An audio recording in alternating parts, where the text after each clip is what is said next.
dossier, oui, Mfali Guilavogui. Marcel était à la barre.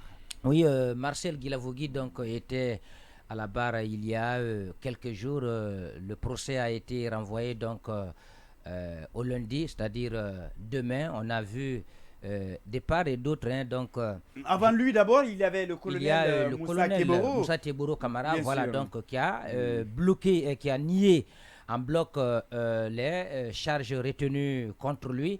Et Marcel Guilavogui, quand il a été interrogé ces jours, je pense que les charges retenues contre lui, il les a complètement niées. Mais c'est de bonne guerre. On a vu aussi le parquet donc poser des questions.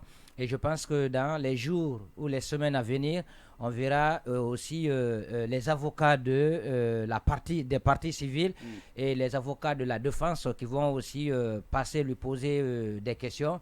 Moi, je pense que pour l'heure, tout se passe normalement. Mais il faut dire que ça va être un procès feuilleton, ça va prendre assez de temps parce que, comme vous avez vu, depuis que ça a débuté, il n'y a que 2 accusés donc, qui, pour l'heure, sont Pratiquement passés à la barre. Les autres, sur 13, hein. oui, sur C'est cela. 13, donc à la barre, pour l'heure, il n'y a que 2 et les 11 autres sont dans le box. Donc, ils attendent pour pouvoir aussi passer.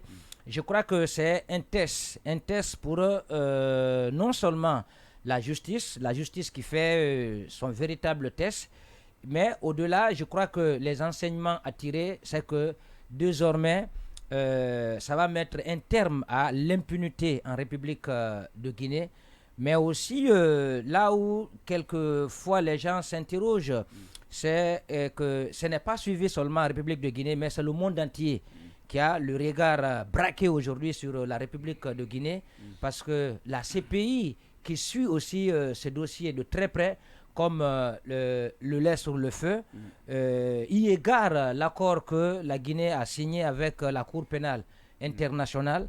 Ça pousse d'ailleurs certains à dire, à parler de véritable, est-ce qu'il y a une véritable souveraineté, parce que dans la mesure où à chaque 3 mois, la CPI viendra évaluer le travail qui a été fait, est-ce que les droits des uns et des autres ont été respectés, est-ce que, en tout cas, le procès se passe dans les conditions normales. Si ce n'est pas fait, je crois que la CPI pourrait un jour se saisir du dossier.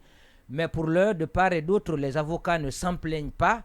À part, hein, donc, les exceptions qui avaient été soulevées il y a quelques jours. Et je crois que le président du tribunal avait rendu une décision pour demander la poursuite des débats dans le dossier.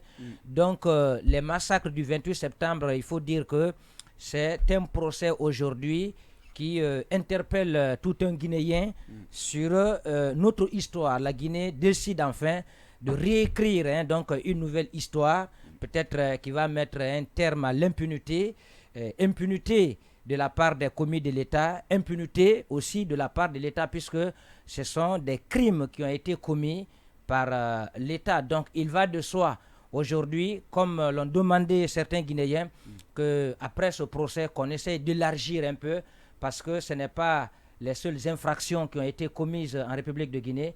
Il y a d'autres que l'État essaye d'ouvrir aussi des informations judiciaires afin qu'il y ait une véritable réconciliation nationale, une réconciliation sur la base de la vérité et pour qu'on puisse regarder dans une même direction. Pour qu'on puisse regarder dans une même direction. Oui, Yacine parlait à propos de ce procès. Alors, c'est bien que finalement, ils se tiennent.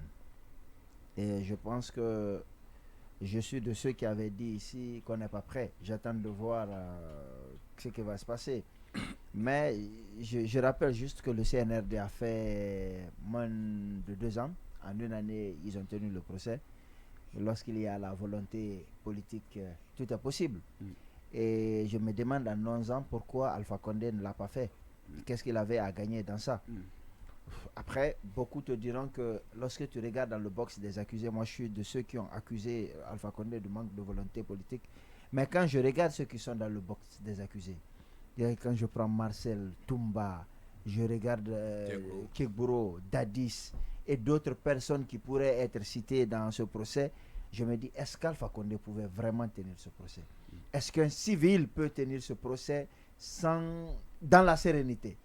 J'ai des doutes et je me dis, j'espère que le procès il va continuer à se tenir. Mais je suis de ceux qui pensent qu'on ne devrait pas suivre aveuglément la marche du monde lorsque ça ne nous arrange pas. Je vais dire qu'il y a, par exemple, sur la peine de mort un moratoire. Je pense qu'il faut le rétablir. Mais il faut la rétablir plutôt. Il faut enlever le moratoire, rétablir la peine de mort pour des cas spécifiques. Notamment. Ah ouais. Oui. Non, mais attention. Oui, mais attention. Je veux que le mais ça c'est un débat. Oui, mais aujourd'hui, je pense est-ce que vous voulez un recul? Est-ce qu'on est en démocratie? Oui, mais Bon, on est en démocratie, mais est-ce que j'ai le droit d'avancer mes idées? Oui, tu as le droit. Voilà, alors permettez que j'avance alors on mes y idées. va. Il n'y a même pas de Oui, sentence mais d'abord. quand tu plaides pour le recul des droits de l'homme, mon cher ami, dans notre pays, c'est un problème. Je ne me rappelle pas avoir. Je ne me rappelle pas. Je ne me rappelle pas avoir plaidé pour le recul des droits de l'homme en République de Guinée. D'accord. Je ne l'ai jamais dit. Et tu penses qu'en Je dis disant... que le débat doit être rouvert parce qu'il y a des gens qui pensent qu'il faut rétablir la peine de Mais mort. ça, Je c'est suis un acquis, on Des est gens d'accord.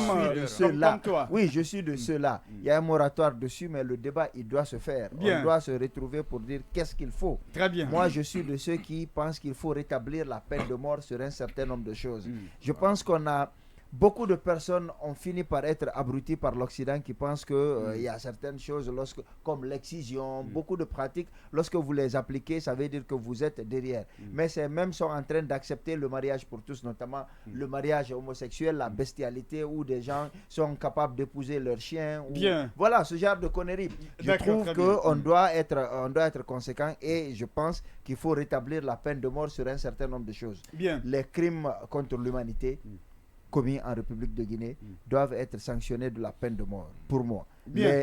Comment on appelle, les viols sur mineurs, ça doit être la peine de mort. La consommation de cocaïne ou la vente de cocaïne doit être sanctionnée de la peine de mort, entre autres. Je pense que le débat il doit être rouvert. Bien. Ceux des militaires ou des policiers, en tout cas des forces de défense et de sécurité, qui tirent sur des civils innocents alors qu'ils sont formés pour les protéger, doivent être sanctionnés aussi de la peine de mort. Bien. Je pense que je vais prendre pour exemple Rodrigo Duterte, Oui. quand elle a décidé de mettre fin à la consommation de la cocaïne chez lui, en Philippines, je pense qu'il a vraiment plus de 90% réduit. Et c'est parce que justement ceux qui consommaient la cocaïne, ceux qui vendaient la cocaïne, dès qu'on les arrêtait, c'était la mort. Il n'y avait pas de possibilité de récidive. Bien. Je dis Très encore bien. une fois, tout ce que je veux, c'est que chacun ait la possibilité d'avoir un procès équitable. Mais à la fin, je voudrais que la peine de mort soit appliquée pour les coupables. Très bien. Oui, Moustapha Kallo, par rapport à cette actualité, on a vu Keboro à la barre, on a vu